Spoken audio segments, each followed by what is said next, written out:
उसे धर्म के अनुसार करो, भगवत समर्पित कर दो, वो यज्ञ हो जाएगा। उसका फल मिलेगा तुम्हें आनंद, भगवत प्राप्ति, महासुख। कर्म वही है, पर जब अहंकार से प्रेरित होकर अपने लिए करते हो सुसुख वांछा, तो उसमें अधर्म वृत्ति बढ़ जाती है।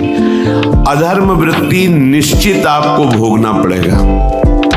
यदि भगवान की शरण में हो जाओ, अबलो नशानी, अब वो कृपा करे तो सब क्षमा हो जाए। वो कह रहे हैं कि हम सर्वपापेभ्यो मोक्षयिष्यामि मा शुचा। नहीं तो आपका जो कर्म प्रकाशित नहीं हुआ है और आपने पाप कर्म किया, वो गुप्त है, वो नष्ट नहीं हुआ, वो भयंकर रूप रख के तैयार है, अपने समय पे तुम्हें नष्ट कर देगा। एक 45-50 वर्ष की अवस्था के थे। अब उनको ज्ञान हुआ कि हमारे द्वारा बहुत अधर्म हुए हैं, अब सब छोड़ो, अब सत् कार्यों में लगो। तो उनके सामने एक स्वर्णकार का मकान था। वो बहुत ही कपटपूर्ण व्यवहार करता था। भोले भाले लोगों को असली स्वर्ण लेकर के, केवल स्वर्ण का लेप करके अलंकार बेचता। अगर कोई जानता तो कुछ राज कर्मचारियों को अपने लेदे के अधीन की हुई था और उसको कुछ नहीं होता। तो जो राज कर्मचारी उसके रहस्य को जानते थे, वो रात में ड्यूटी देते थे। उन लोगों ने सोचा कि इतना धन इसने इकट्ठा किया है, अगर हम इसको मार देते हैं और इसका स्वर्ण ले लेते हैं तो कोई रिपोर्ट करने वाला भी नहीं होगा और हम बहुत धनी हो जाएंगे। अधर्माचरण करने वाला कभी सुखी नहीं हो सकता। स्वर्णकार अधर्म आचरण कर रहा था, तो उसके अधर्म आचरण में सम्मिलित होने वाले राज कर्मचारियों ने उसे मार दिया। उसका स्वर्ण ले लिया, धन ले लिया और उसे बॉक्स में बंद करके वो निकल ही रहे थे कि वो जो धर्म पे चलना ठाना था, उन्होंने देख लिया। बाहर निकले, उनका ये क्या है? अब वो तो फंस गए, क्योंकि बॉक्स में उसकी लाश थी और सब बैग झोला में स्वर्णाभूषण धन था। उन्होंने तुरंत उसको कहा, आवाज मत दीजिएगा, देखो हम तुम्हें हिस्सा दे देंगे। ये जो धन हमारे पास है, इसको हम 3 हिस्से में बांट लेंगे और इसको हम नष्ट कर देते हैं। कोई जानेगा नहीं, हम राज कर्मचारी हैं, किसी तरह का फसाव नहीं होगा। उन्होंने कहा, ये मैं अधर्म का कार्य नहीं कर सकता, मैं तो अब हल्ला मचाऊंगा, सबको बुलाऊंगा और बताऊंगा कि तुमने इसकी हत्या की है और इसका धन अपहरण कर रहे थे। अब राज कर्मचारी, उन्होंने सोचा हमारी ड्यूटी भी जाएगी, धन भी जाएगा, सजा भी मिलेगी। दोनों ने इशारे में ही बात कर ली और हल्ला मचा के दौड़ पड़े, पकड़ो इसे, पकड़ो, जाने न पाए। उसे पकड़ लिया, लोग इकट्ठा हुए, क्या हुआ? देखो ये धन अपहरण करके जा रहा था, इसकी हत्या कर दी। तो हम लोग गश्त लगा रहे थे, तो हमें शंका हुई, आए तो देखा ये पकड़ा गया। जो धर्म से चल रहा था उसको पकड़ लिया। अब तो प्रमाण, राज कर्मचारी खुद गवाही देने के लिए तैयार, उसे बंद किया गया, मुकदमा हुआ। वो बार बार जज के सामने यही कहता था, जिसकी कसम खवाओ हम कसम खा लेते हैं, हमने बिल्कुल ये कार्य नहीं किया, ये लोग ये कार्य कर रहे थे, हमने इनको रोका तो इन्होंने मुझे साझेदारी के लिए, पर मैंने वो स्वीकार नहीं किया तो फिर इन्होंने ऐसा किया। पर उसकी कौन बात माने? राज कर्मचारी गवाही,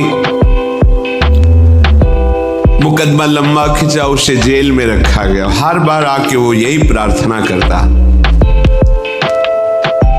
कई वर्ष तक चलता रहता मुकदमा, जेल का उसे बड़ा कष्ट भोगना पड़ता। वो विचार करता कि मैं अगर हिस्सा ले लेता तो बच जाता, लेकिन धर्म से चल रहा था तो देखो मुझे कष्ट भोगना पड़ा। मुझे लगता है भगवान के दरबार में न्याय नहीं है, धर्म रक्षा नहीं करता, ऐसा लगता है। एक दिन आया और रो करके यही बात कही जज के सामने कि मुझे लगता है भगवान नहीं है।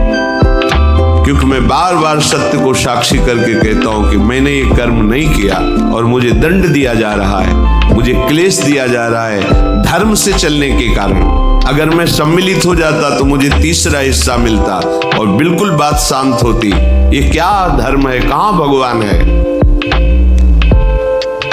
जज ने इस पर गौर किया। कई वर्ष वो जेल भोगता रहा, मुकदमा चलता रहा। तब जज ने गौर किया कि बार बार ये कहता है इसकी जांच की जाए, तो हत्याकांड होते ही रहते हैं। एक शव आया वहां, जज ने मंगवाया था, जो पोस्टमार्टम के लिए जाता मंगवाया, और कहा देखो इसका कोई नहीं है, अंतिम संस्कार के लिए अपने ही लोगों को जाना है। तो 2 कर्मचारी जो थे सरकारी, जो स्वर्ण चोरी में सम्मिलित थे, उनको और उसको कहा कि बस तुम थोड़ी देर नदी के किनारे बैठे रहना, हम और लोगों को लेकर के आते हैं। और एक आदमी को छुपा के बैठा लिया और राज कर्मचारी नदी के किनारे शव को लेकर बैठे। उसको देखा जिसको बहुत कष्ट दिया जा रहा था, सारा आरोप उसके ऊपर था, जो धर्म से चल रहा था। उसे कहा माना नहीं ना, अगर मान लेता तो तीसरा हिस्सा भी मिल जाता, बात वहीं खत्म हो जाती। देखा, फंसा दिया, तेरे को आजीवन कारावास मिलेगा, कोई नहीं बचा सकता तेरे को। मेरी बात नहीं मानी, कह रहा था हल्ला मचाऊंगा, ऐसा वैसा, अब भोग। तो जज के द्वारा जो एकांत में बैठाला हुआ आदमी था, उसने पूरी बात सुनी। इसीलिए नाटक रचा गया था। तीनों को बुलाया और कहा तुम निर्दोष हो उस धर्मात्मा से। स्वयं इनकी आवाज से हमने सुना, ये कह रहे थे जो तुम बात कह रहे थे। तो उसने कहा कि ये तो ठीक है, अब निर्णय ठीक कर दिया, लेकिन आप कई वर्षों से मैं दंड भोग रहा था, ये कौन सा न्याय है? किस अपराध के कारण? मैं तो धर्म से चल रहा था, इसमें किंचन मात्र मेरा कोई अपराध नहीं था। फिर कई वर्ष से मैं सजा क्यों भोग रहा था? बार बार प्रताड़ना, नाना प्रकार के कष्ट क्यों भोगा मैं?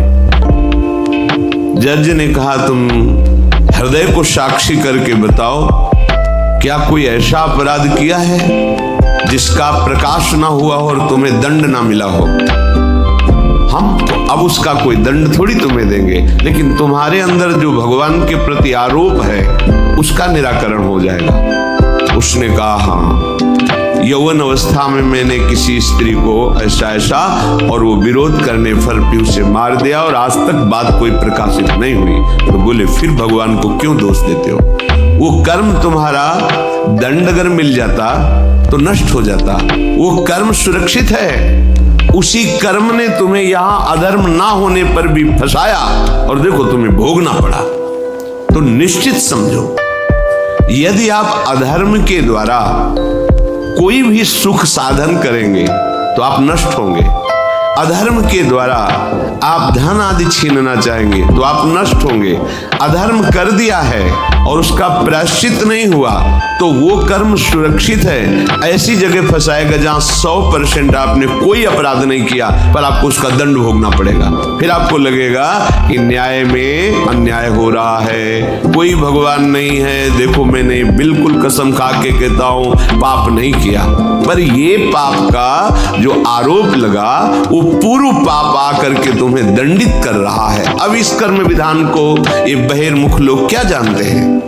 तभी कहते हैं अरे कहां भगवान, कैसे भगवान। लेकिन कल तुमने जो कर्म किया तो तुम शरणागत होकर भजन के द्वारा उसको नष्ट नहीं किया ना, तो सुरक्षित है। अवश्य में भोक्तव्यम कृतम कर्म शुभाशुभ। इसलिए श्री भगवान आदेश कर रहे हैं यज्ञार्थात् कर्मणोन्यत्र लोकोयम कर्म बंधनः तदर्थम कर्म कौन्ते मुक्त संगः समाचर।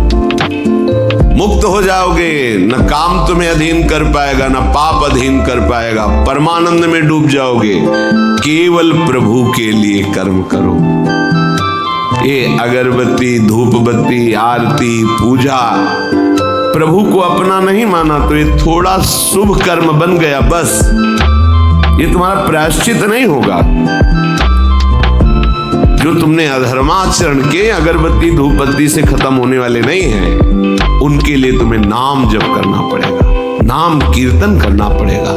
नाम कीर्तनम यस्य सर्व पाप प्रणाशनम, समस्त पापों का नाश करने में समर्थ है। राधा राधा राधा, कृष्ण कृष्ण कृष्ण, गोविंद गोविंद गोविंद। भगवान नाम, अगर भगवान नाम का आप निरंतर जप करने लगे तो आप स्वयं तर जाएंगे और लोगों को तार देंगे। मम भक्तियुक्तो भुवनम पुनात् सतरति सतरति सा लोकां तारयति। जो भी कर्म कर रहे हो वो भगवान के लिए भावना करो, उस कर्म को भगवान को समर्पित करो, तो तुमसे पापाचरण नहीं होगा। जो पापाचरण हो गए हैं, 10 मिनट केवल बैठ करके अपने घर में ही ताली बजा के मंजीरा लेकर के, इसे नाटक मत समझो, आडंबर मत समझो। नहीं, जो आडंबर और नाटक किए हैं ना, वो जब अपना नाटक फैलाएंगे तो तुम उस नाटक से निकल नहीं पाओगे। माया का नाटक है। भगवान नाम कीर्तन, ये जो लोग कहते हैं ना कि भगवान तो हृदय में बैठे, दिखावे की क्या जरूरत है। अगर इतना बोध हो चुका है भगवान हृदय में बैठे, तब तो आप सिद्ध हो गए। केवल वाणी से बोल रहे हो, मन मानी आचरण कर रहे हो, दुर्गति को प्राप्त हो रहे हो, तो है ना सबके हृदय अछत अविकारी, पर सकल जीव जग दीन दुखारी। सबके हृदय में बैठा है, पर दुर्दशा रोक रहा है क्या वो? क्यों? क्योंकि तुम केवल बातों से कहते हो सबके हृदय में बैठा है। ऐसा अनुभव किया? अगर ऐसा अनुभव किया तो बेविचार किसके साथ करते हो, चोरी किसकी करते हो, हिंसा की, कपट किससे, द्वेष किससे? बस केवल बातों से बात नहीं बनती, ये के लिए अनुष्ठान करना होगा नाम का। चाहे जैसी परिस्थिति हो, चाहे जो हो, जैसे भी हो, तुम्हारा मंगल होगा। अहोबत सपस्तो गरीयान यज्जिभ्यागे वर्तते नाम तुभ्यम।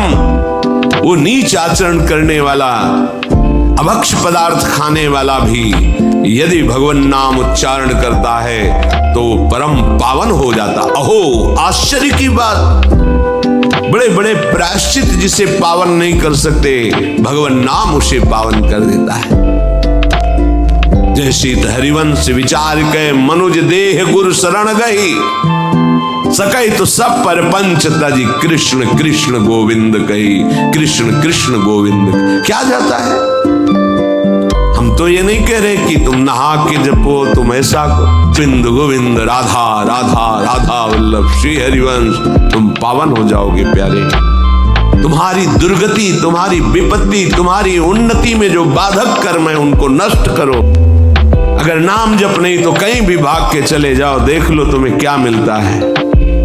नाम जप करो, तुम स्वयं देने वाले बन जाओगे, मांगना मिट जाएगा जन्म जन्म का। विश्वास करो, जैसे भी हो, नहीं छोड़ पा रहे गंदी बातें, शुरू करो, नाम को तो अंदर लाओ, वो तुम्हें इतनी सामर्थ्य देगा, सब छूट जाएगा, सब छूट जाएगा। विश्वास करो।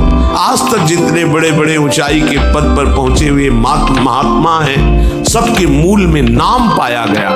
निरंतर नाम जप, निरंतर अभ्यास करने से होता है। विश्वास करो, इसके बराबर न तीर्थ याटन है, न कोई अन्य साधन है। नाम कलयुग केवल नाम आधारा, सुमिर सुमिर नर उतर ही पारा। जिसने नाम का आश्रय ले लिया महासुखी हो गया। पर जब तक तुम्हारे पाप कर्म भस्म नहीं होते, तब तक तुम्हें आनंद नहीं मिलेगा। इसलिए विश्वास करके दीर्घ काल तक सम्मान पूर्वक, आदर पूर्वक हृदय में नाम जप करो। जब पाप वासनाएं नष्ट हो जाएंगी, पाप प्रवृत्ति नष्ट हो जाएगी, तब आंती कोई भी संकट परास्त नहीं कर पाएगा। प्रश्न होता है कि हम बहुत प्रयास करते पर सफलता नहीं मिलती। प्रयास को कहते हैं पुरुषार्थ, और सफलता नहीं मिली उसको कहते हैं प्रारब्ध। कभी कभी प्रारब्ध बहुत जोर का होता है, जो बड़े बड़े ऋषि मुनियों के ऊपर भी हावी हो जाता है। पर पुरुषार्थ व्यर्थ नहीं जाता। यदि वो सत है तो तुम्हारा पुरुषार्थ भी तो असत है।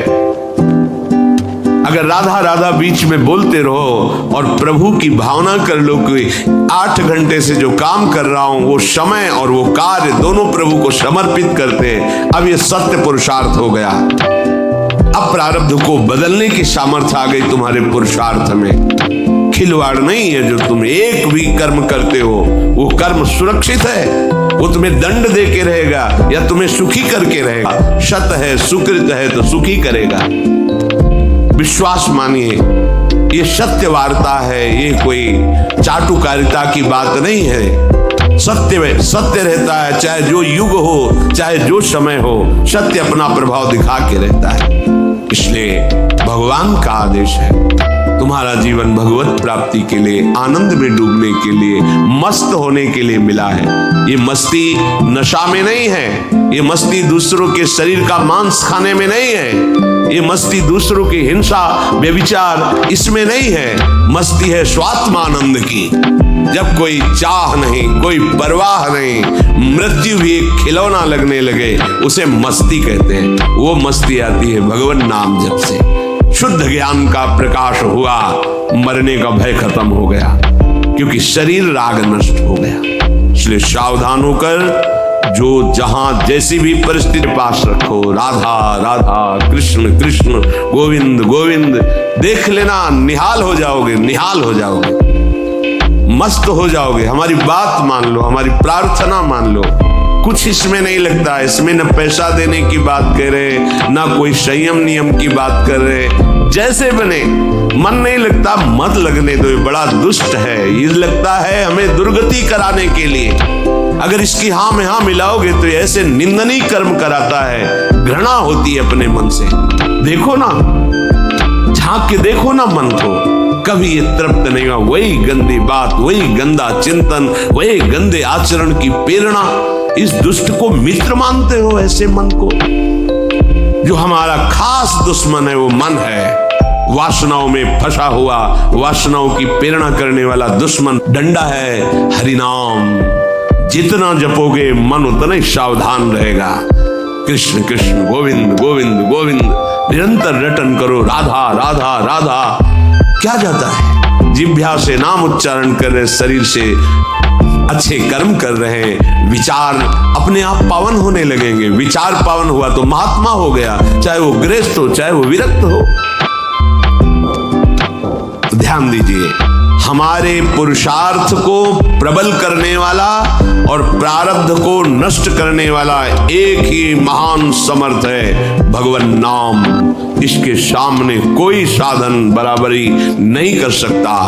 ये महामहिम नाम भगवान का है, भगवान को भी अधीन करने की सामर्थ्य रखता है। ये जो निकृष्ट भाव बैठा, उदास हो गए, लड़का हुआ थाली बजाओ, घंटा बजाओ, जिससे बहुत बड़ा, बिल्कुल ठीक नहीं है। ये बेटा होता किससे है? बेटी से ही होता है। तुम किससे हुए हो? किसी माँ से हुए हो।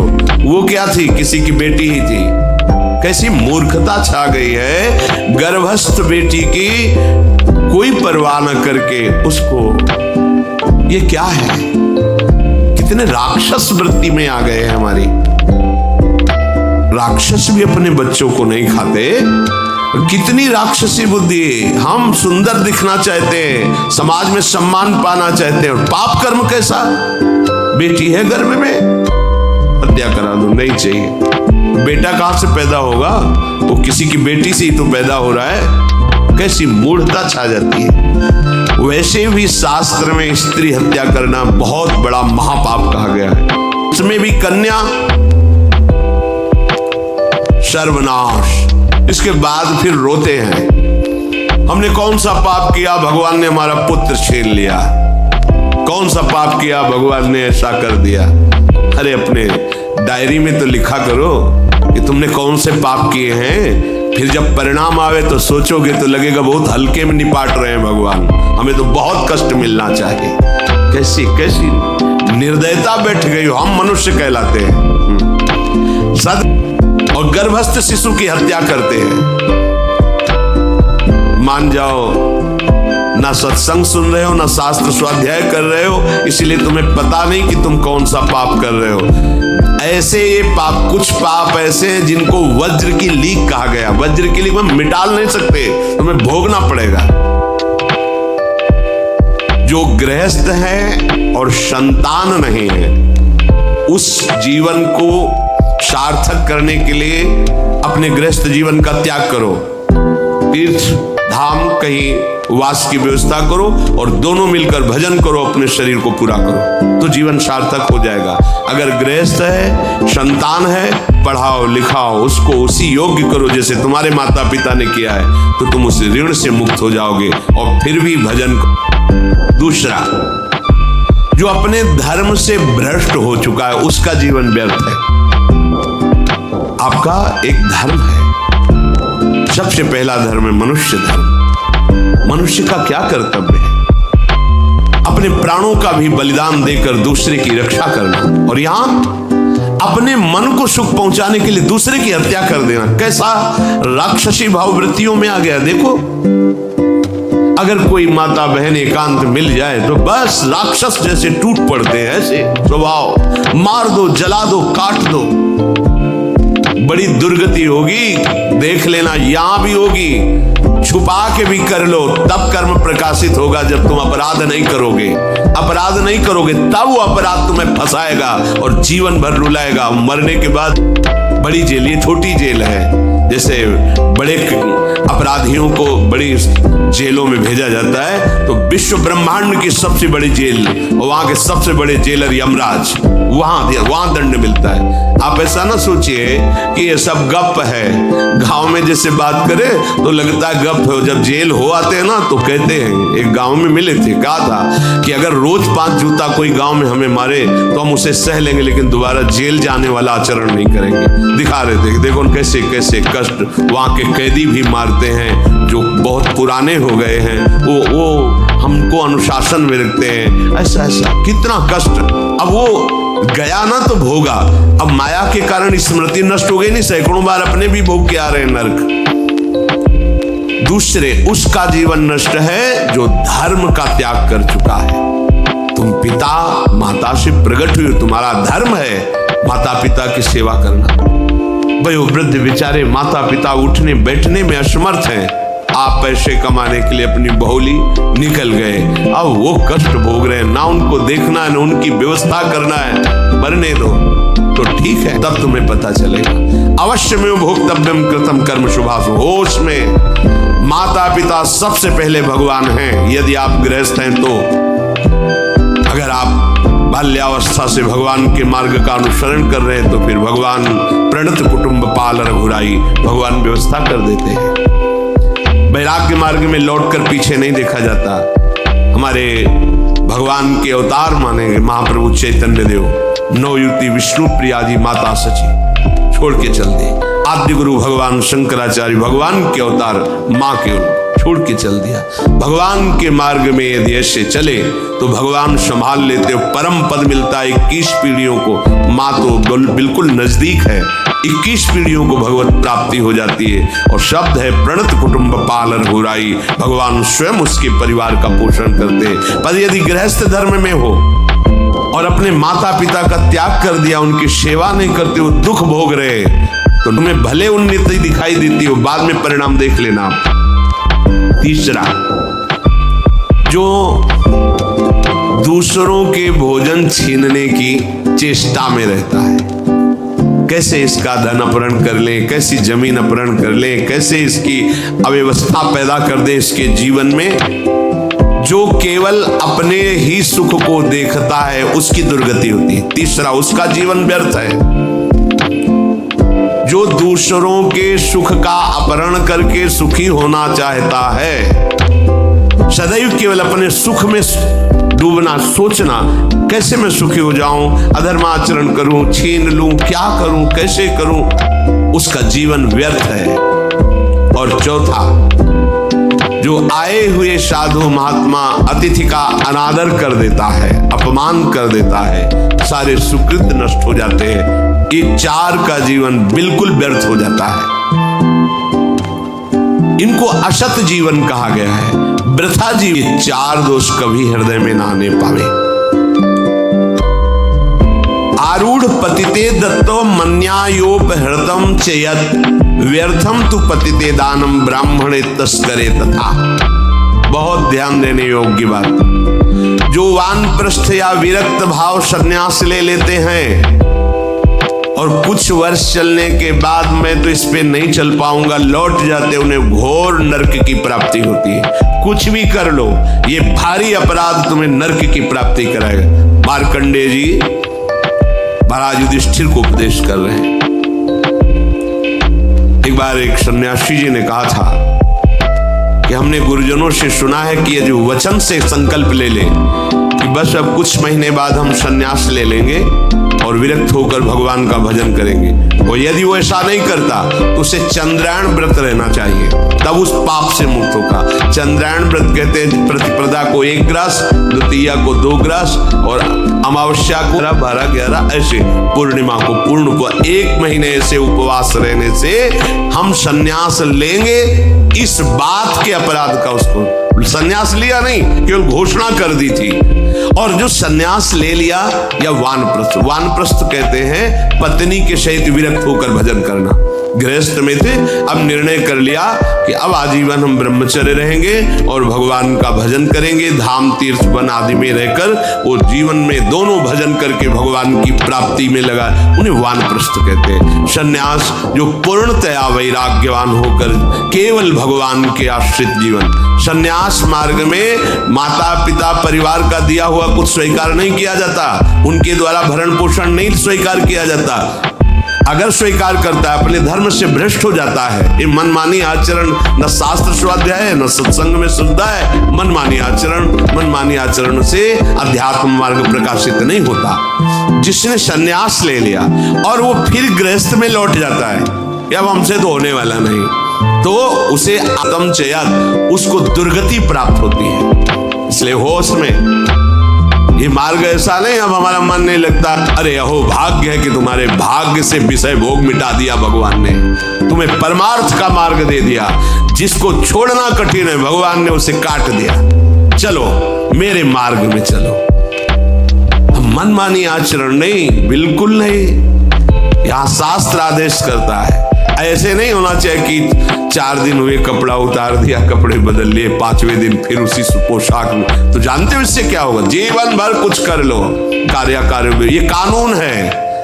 कानून में फंस गए तो सजा निश्चित होगी।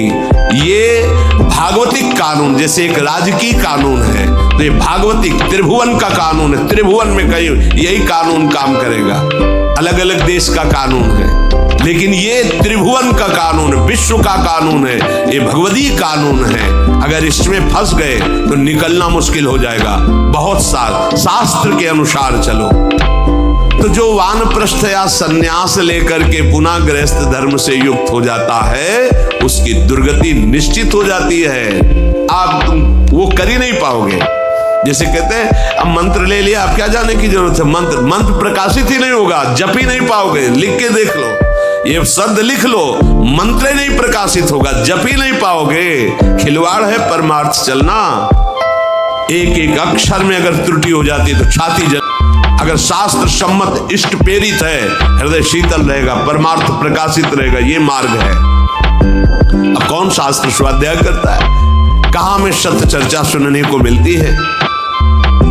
भगवत कृपा है जो सुनने को मिल रही, इसको हृदय में धारण करो। जो जीवन हमें भगवान ने दिया है ये निंदनीय जीवन नहीं है, ये रोने वाला जीवन नहीं कि हाय हमें दूल्हा नहीं मिला, दुल्हन नहीं मिली, हाँ संसार के भोग नहीं मिले, परिवार बड़ी कृपा हुई जिस दलदल से हम नहीं निकल सकते थे, नहीं निकल पाए अनंत जन्मों से, आज हमारी लाडली ने फूल जैसा मुझे अलग कर दिया। गृह कारज नाना जंजाला, ते अति दुर्गम शैल विशाला, ये शर्म आवत अति कठिनाई, राम कृपा बिनु आए न जाई। भगवान विषयों को देख देख कर जलते हो, भोगने की लालसा रखते हो। कैसा जीवन, व्यर्थ जीवन, बिल्कुल नहीं। सावधान, तुम्हारा जीवन भगवान के लिए, तुम्हारे भाग्य में श्री जी लिख दी गई है। हमें नाचना चाहिए। हमारे भाग्य को बदलकर प्रभु ने अपना चरणारविंद, अपना धाम, अपना नाम, अपनी सेवा दे दी। धिक्कार है अगर ऐसे होने पर भी ललचाए और उस मार्ग की तरफ जाए जहां से श्री जी ने निकाल लिया।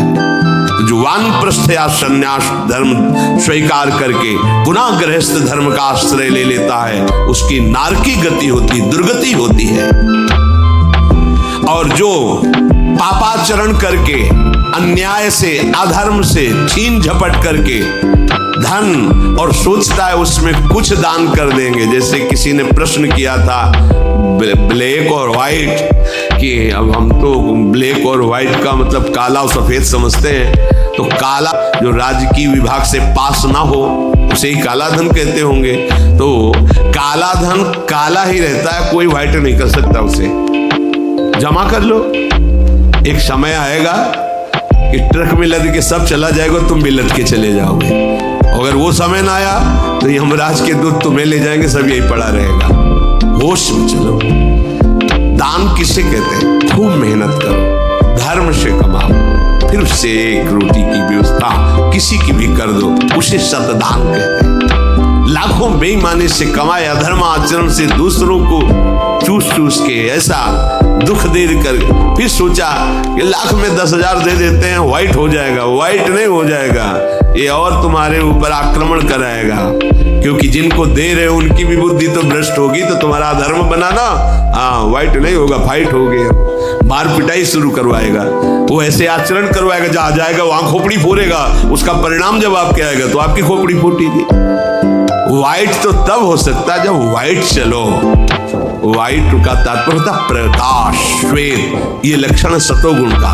सात्विक भाव से चलो, मेहनत की कमाई से, पसीना चुहा के खूब मेहनत किया और फिर किसी को दिया, तुम्हारा परिवार उन्नतिशील रहेगा। अन्याय से कमाए हुए धन का दान पतित कर देता है, पतित कर देता है। अब इसमें एक उपाय है, मुझे पता नहीं था, प्रमादवश मेरे से गलती हो गई, कभी जीवन में गलती नहीं करूंगा, अब सुधार के लिए करो, हो जाएगा। मुझे पता नहीं था, मैंने कभी सुना ही नहीं था, बस यही था कि धन प्राप्त करूं, धन प्राप्त करूं, और गलती हो गई।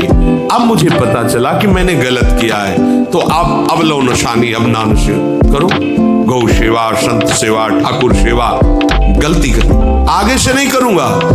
ये एक सूत्र बहुत बड़े, अबलो नशानी अबना नशे, ये सबको पावन कर देता है, सब कुछ पावन कर देता है। पर ये ऐसा नहीं कि हम 100 कमा रहे हैं बेईमानी से तो 10 देते रहेंगे तो 90 व्हाइट होते रहेंगे, ऐसा कदापि कहीं नहीं लिखा। ये शास्त्र है, तस्मात् शास्त्रम प्रमाणन्ते। कई बार लोग प्रश्न करते हैं इस विषय का, ध्यान से सुन लो। अन्याय से कमाया हुआ धन अगर उसे हम दान भी करते हैं तो वो पतित ही करेगा, गिराएगा ही, किसी काम का नहीं है।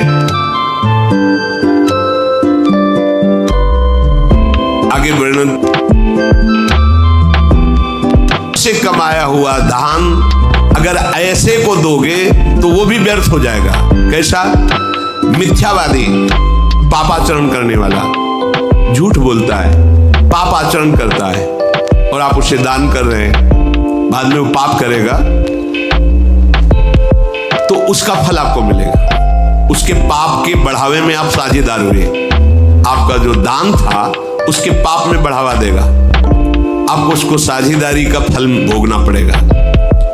कृतज्ञ, जो दूसरे के किए हुए को उपकार को नहीं मानता, अभिमानी और मदिरा पान करने वाला, अब आपसे पैसा लिया, शराब पिया, गंदे आचरण किए, आप उसके हिस्सेदारी बने। ऐसा थोड़ी दान की कोई मांग रहा है दे दो, बहुत पात्र और अपात्रता का निर्णय करके दिया जाता है। ऐसे नहीं कि मांग रहा है तो देना ही पड़ेगा, नहीं, हमें अधिकार समझ में आवे कि हमारे द्वारा दी हुई धन पतित हो चुका है, जो अधर्म व्यवसायी है, जो तमोगुण से आवृत रहते हैं और अंदर क्रोध भरा रहता है, अहंकार पूर्वक दान करते, मेरा सम्मान हो, ऐसे का दान ही नहीं स्वीकार करना चाहिए। ऐसे का दिया हुआ दान व्यर्थ हो जाता है, उसे निश्चित अन्य योनियों में जाके कष्ट भोगना पड़ता है। तामसी अहंकारी दान करने वाला परिणाम में दुख ही भोगता है। मैंने दिया, ये मैंने बनवाया, ये मैंने किया, ये तमोगुण का लक्षण अहंकार है। श्रेष्ठ मंत्रवेत्ता सतमार्ग में चलने वालों को दैन्य होकर छुपा कर दान देना, ये उत्तम लोगों की प्राप्ति कराने वाला है। देखना है धर्म से